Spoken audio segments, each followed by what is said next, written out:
Morning dear students, welcome to online classes. Last class में हम लोगों ने कूलॉम के नियम का वेक्टर फॉर्म मतलब सदिश निरूपण पढ़ा था, जिसमें हम लोगों ने कूलॉम के नियम को सदिश रूप में व्यक्त किया था। अगर आपने वो वीडियो नहीं देखा है तो आप उसे जरूर देखें। आपको अच्छा लगे तो उसे लाइक करें और अधिक से अधिक शेयर करें। यदि आप हमारे चैनल पे नए हैं तो इसे सब्सक्राइब कर लें और साथ में बेल आइकन को भी दबा दें, जिससे मेरे द्वारा दिए गए वीडियो सबसे पहले आप तक पहुंच सके। तो आज का जो हमारा टॉपिक है बहुत ही इंपॉर्टेंट टॉपिक है, जिसका नाम है बहुल आवेशों के बीच बल, फोर्स बिटवीन मल्टीपल चार्ज। इससे पहले वाले टॉपिक में हम लोगों ने कूलॉम बल जब पढ़ा था, कूलॉम का नियम, उसमें हम लोगों ने दो आवेशों के बीच लगने वाले बल के बारे में पढ़ा था। दो आवेश Q1 और क्या था Q2 के बीच में लगने वाले बल को पढ़ा था, वो कूलॉम बल था। अब यहाँ पर दो से अधिक आवेश जब होते हैं तो दो से अधिक मतलब बहु, मल्टीपल जब आवेश होते हैं तो उनके बीच में बल किस प्रकार से कार्य करता है, आज हम लोग इसके बारे में अध्ययन करेंगे।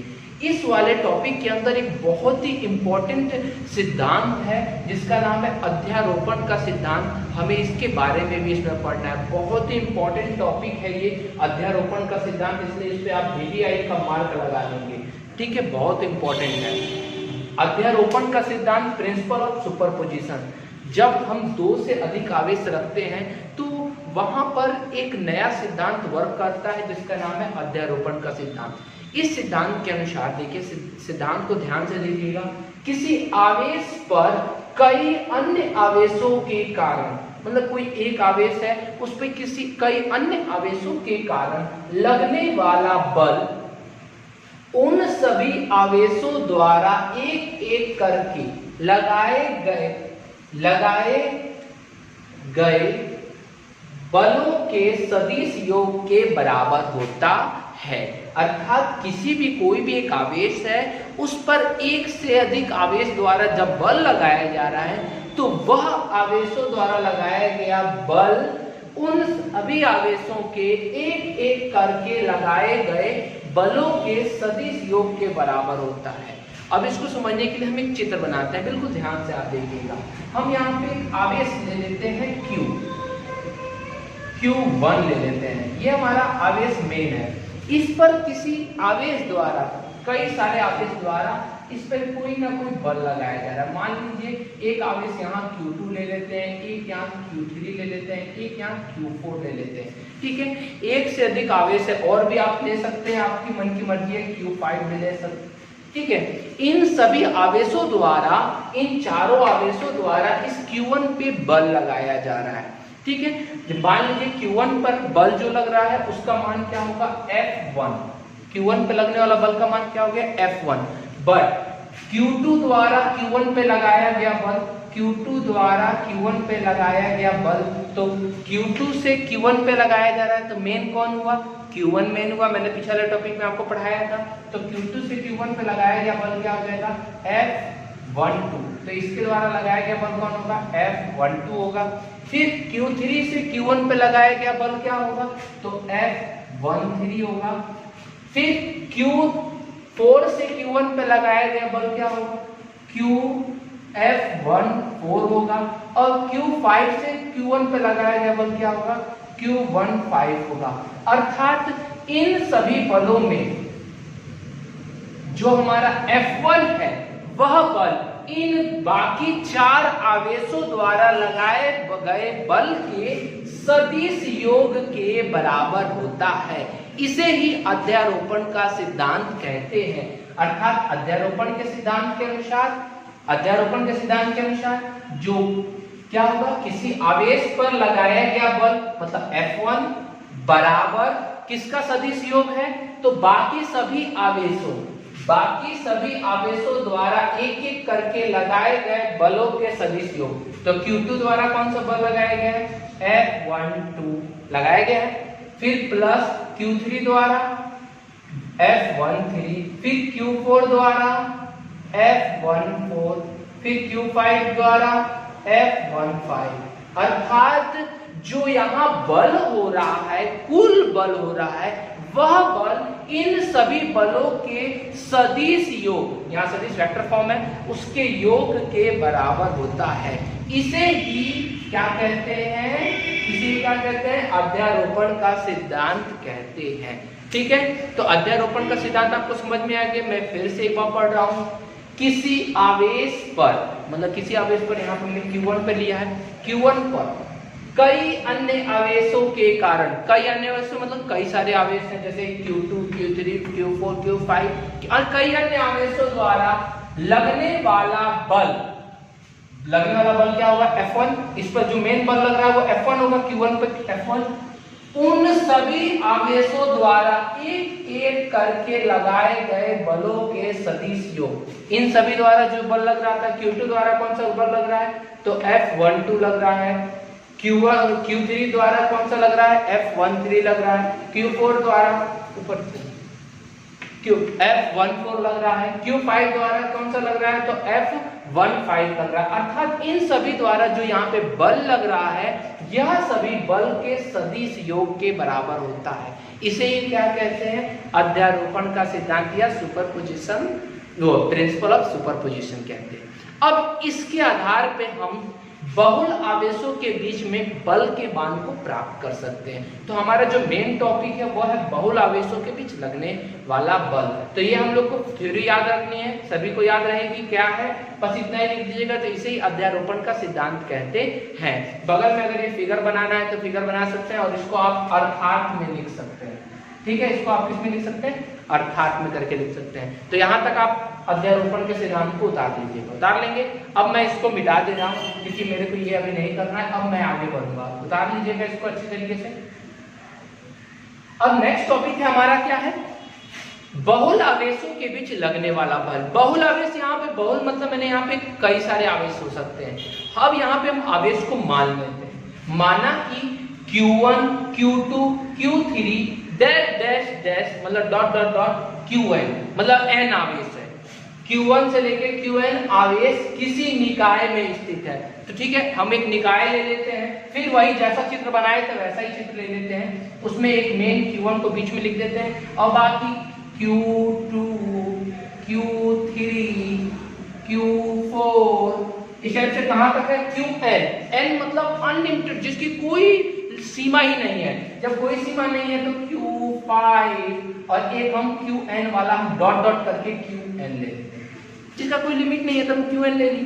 ठीक है, अब ध्यान से आप देखिए, किसी निकाय में स्थित है, यदि आवेश Q1 पर अन्य आवेश Q2, Q3, Q4, Q5 dot dot dot Qn द्वारा लगाया गया कूलाम बल क्रमशः F कौन सा, 2 द्वारा कौन सा लगाया जाएगा कूलाम बल, तो 2 द्वारा कौन सा होगा F12, 3 द्वारा कौन सा होगा F13, 4 द्वारा कौन सा होगा F14, फिर 5 द्वारा होगा F15, और n द्वारा क्या हो जाएगा F1n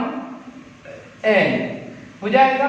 ये द्वारा इन पांचों नहीं, अनेक आवेशों द्वारा जो लगने वाला बल F12, F13, F14, F15 dot dot dot F1n वो तो किस नियम से, अध्यारोपण के सिद्धांत से हो, तो अध्यारोपण के सिद्धांत से। तो अध्यारोपण का सिद्धांत क्या कहता है कि बहुल आवेशों के बीच लगने वाला बल उन सभी आवेशों के जो सदिश योग के बराबर होता है। तो Q1 पे कौन सा बल लग रहा है, तो Q1 पे लगाया गया बल अगर हम F1 मान लें तो F1 बराबर सदिश F1 बराबर, इस पर F1 मान लें तो सदिश F1 बराबर क्या आ जाएगा, सदिश 1 2 F12 प्लस सदिश F13 प्लस सदिश F14 बढ़ते जाएगा, फिर plus dot dot dot plus सदिश 1n हो जाएगा। इतना कोई दिक्कत नहीं है, यहां तक दिख रहा है। ठीक है, थोड़ा सा और नीचे कर देते हैं। ठीक है, अब बिल्कुल ध्यान से आप देखिएगा, अब सब मान को एक एक करके रखते हैं। F1 बराबर, अब आपने कूलाम का नियम पढ़ा था, कूलाम के नियम में आपने क्या पढ़ा था कि F बराबर क्या होता है, F बराबर क्या होता है 1/4 pi epsilon 0 Q1 into Q2 बटा R स्क्वायर, यही था। परंतु जब इसको सदिश रूप में लिख रहे थे तो F1 2 बराबर क्या हो जाता था, यहाँ पे 1 2 आ जाता था और यहाँ पे वेक्टर क्या आ जाता था, वो कैप वाला 1 2 आ जाता था। पढ़ा था आपने, याद कीजिए पिछले वाले टॉपिक में। तो इस मान को यहाँ रखने पर रखा जाए 1/4 पाई एप्सिलॉन 0 Q1 1 है तो Q1, फिर 2 है तो 2 का मान क्या है Q2 बटा R square 1 2 into R cap 1 2, पहला तो हो गया। फिर दूसरा क्या है मान 1 3 है, चलिए हम जो 1 4 वाला का हटा सकते हैं, काहे इतना बड़ा किया जाए, बस 2 1 3 को रहने दिया जाए। 1 3 का क्या हो जाएगा 1/4 पाई एप्सिलॉन 0 Q1, फिर 3 है तो Q3 हो जाएगा, यहाँ 2 था तो यहाँ 3 बटा R 1 3 स्क्वायर R कैप 1 3 हो जाएगा। फिर plus dot dot dot n वाला लिख दिया जाए direct 1/4 pi epsilon 0 Q1 into Qn, n 1 है फिर n बटा R स्क्वायर यहाँ 1n फिर R कैप 1n हो जाएगा। इतना हो जाएगा। हमने ये मान को कहाँ से लिखा, कूलाम के नियम से। यहाँ पे हमने कूलाम के नियम जो पढ़ा था उस नियम का यहाँ प्रयोग करके मान को रख दिया। रखा कि कल वाले वीडियो में अगर नहीं देखा वीडियो पहले उसको आप देखिए, क्योंकि उसके बिना इसको आप समझ नहीं पाइएगा। फिजिक्स का लाइन वाइज मैं वीडियो बना रहा हूँ, आप लाइन वाइज पूरा वीडियो देखिए। अब देखिए यहाँ पर कॉमन क्या हो जाएगा Q1 Q1 Q1, सब में Q1 है तो Q1 कॉमन हो गया। फिर क्या बचा बटा में 4 पाई एप्सिलॉन 0 तीनों में है तो 4 पाई एप्सिलॉन 0 कॉमन हो गया। बचा क्या अंदर, इधर बचा Q2 अब बटा R21 R कैप 1 2, ठीक है। फिर प्लस 1/4 पे तो कॉमन हो गया, क्या बचा Q3 बटा R स्क्वायर 1 3 R कैप 1 3, ठीक है। Plus dot dot dot plus इसमें क्या बचा Qn बटा R square 1n R cap 1n, यही बचा। इसका बंद कर दिया। इतना तक कोई दिक्कत नहीं है, यहां तक सबने देख लिया, ठीक है। एक लाइन और लिखा जाएगा, ठीक है। यहां तक कोई दिक्कत नहीं है। अब बिल्कुल ध्यान से आप देखिएगा, बिल्कुल ध्यान से यहां आप देखिए Q1 बट्टा 4 पाई एप्सिलॉन 0। अब यहां बिल्कुल मिलाइए ध्यान से, यहां क्या है 2 है, यहां क्या है 3 है, यहां क्या है n है।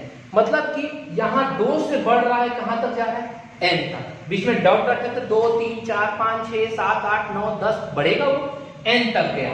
मतलब 2 से कहां तक गया n तक गया। और नीचे भी देखिए 2 3 n तक, फिर यहां पर भी 2 3 n तक। अर्थात सारा पार्ट 2 से कहां तक बढ़ रहा है n तक बढ़ रहा है। तो हम इसको लिख सकते हैं सिग्मा सिग्मा सिग्मा, जहां सिग्मा के ऊपर यहां n, सिग्मा ऊपर क्या n, जहां n तो मेन हो गया, जहां यहां पर ये जो मान है ये किससे बढ़ रहा है 2 से बढ़ रहा है, तो नीचे वाले मान को सबसे निम्न पद होता है उसको i लिखा जाता है। कभी भी जब हम सिग्मा में जब इन सबको लिखा जाता है सभी को योग में एक साथ, तो ऊपर हमारा जो सबसे लास्ट पद होता है उसको लिखा जाता है और नीचे i बराबर प्रथम पद को लिखा जाता है। प्रथम पद क्या है तो 2 है, तो i बराबर कितना हो गया 2 और ऊपर हो गया n हो गया। फिर यहाँ पे क्या है Q2 है, तो Q2 की जगह पे क्या है वो i बटा R स्क्वायर 1 और 2 की जगह पे फिर i फिर R कैप 1 i, यही हमारा क्या हो गया F1 का मान हो गया। अर्थात हमने बहुल आवेशों के बीच लगने वाला जो बल होता है वह इस रूप में होता है। अब n का मान आप जितना भी रख दीजिए, n का मान मतलब 4 आवेश हो तो n का मान कितना हो जाएगा 4, अगर 5 आवेश होगा तो n का मान कितना हो जाएगा 5। तो यही है बहुल आवेशों के बीच लगने वाला बल है, लास्ट में लिखे हैं। ठीक है, दिख रहा है सबको? तो यहाँ पे इसको बना देंगे इक्वेशन नंबर 1।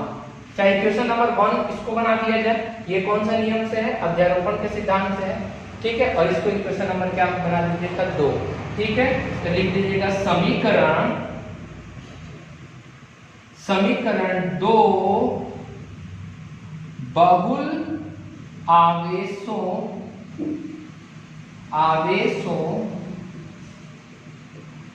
के बीच लगने यही वाला बल का व्यंजक है। ठीक है, क्या लिख देंगे? यही जो ऊपर आप लोगों ने इक्वेशन 2 पढ़ा, यही बहुल आवेशों के बीच लगने वाले बल का व्यंजक है। यहाँ पे अब हमारा अच्छी तरीके से अच्छी तो उतार लीजिए, स्क्रीनशॉट उसका ले लीजिए। ठीक है, अब मैं यहाँ 2-3 बातें आपको बताऊंगा। तो यहाँ हम लोग को आज का जो हमारा टॉपिक था उसमें हम लोगों ने पहले जाना अध्यारोपण का सिद्धांत। इसमें हम लोगों ने यह पढ़ा कि जो भी बल होता है किसी भी आवेश पर, किसी भी एक से अधिक आवेशों द्वारा लगाया गया बल उन सभी के सदिश योग के बराबर होता है। यही अध्यारोपण का सिद्धांत हो गया। और इस आधार पर हमने एक से अधिक बल, ये काम का नहीं है, इसको मिटा सकते हैं, ये तो आपको मैंने पढ़ाने के लिए सिखाने के लिए लिखा था। तो ये एक से अधिक बल द्वारा, एक से अधिक आवेश द्वारा जो बल लगाया जा रहा है उसके लिए हम लोगों ने यहाँ पे व्यंजक प्राप्त किया। व्यंजक के लिए आपको कल वाला वीडियो जरूर याद रखना होगा जो कि सदिश वेक्टर फॉर्म में था। हमने वेक्टर फॉर्म में लिख करके इसको हम लोगों ने एक व्यंजक प्राप्त किया जो समीकरण 2 था, यह था, उसके बीच में लगने वाला बल था। ठीक है, तो आज के लिए इतना ही वीडियो है।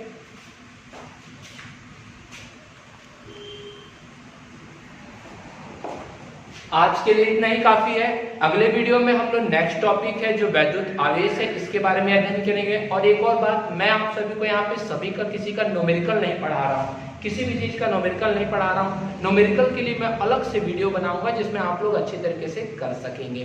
तो आप सभी पहले इसका थ्योरी अच्छी तरह पढ़ लीजिए। ठीक है, अगले वीडियो में नेक्स्ट टॉपिक को लेकर चलेंगे। अगर ये आपको वीडियो अच्छा लगे तो इसे लाइक करें, अधिक से अधिक शेयर करें।